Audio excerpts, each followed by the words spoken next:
प्रलयंकारी funny बात्या उजाड़ी देछि सबुकिछि दुख सरुनी सहायता न पाई एबे भी भंगा चाल खंडिया पॉलिथिन तले पड़ी रहिछन्ति बात्या विपन्न।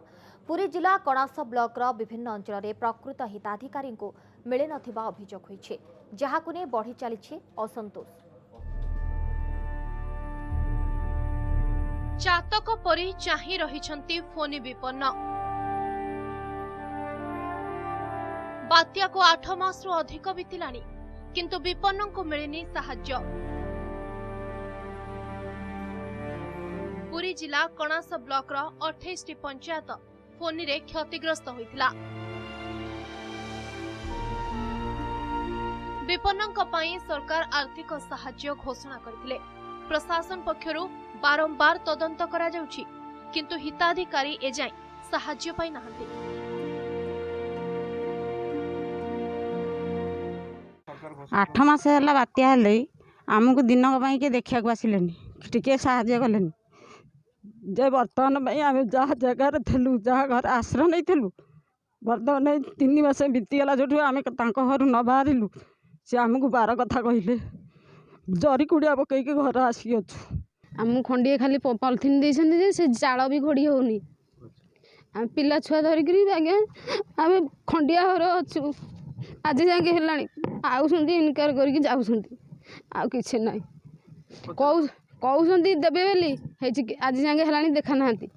थरे 3 जन आरआई आसिक इनक्वारी कले, अफसर इनक्वारी कले, ब्लॉक स्टाफ आसले जिओ टेकिंग कले, कलेक्टर फाइनल माने फाइनल कले, तापर तहसील टंका बांटिले।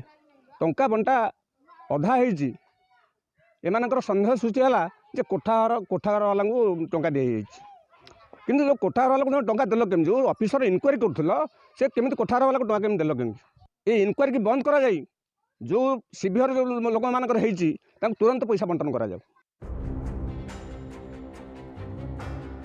योग्य हिताधिकारी बदल रे अन्य माने बेआईन भाव रे टंका हाथी अभियोग आछि।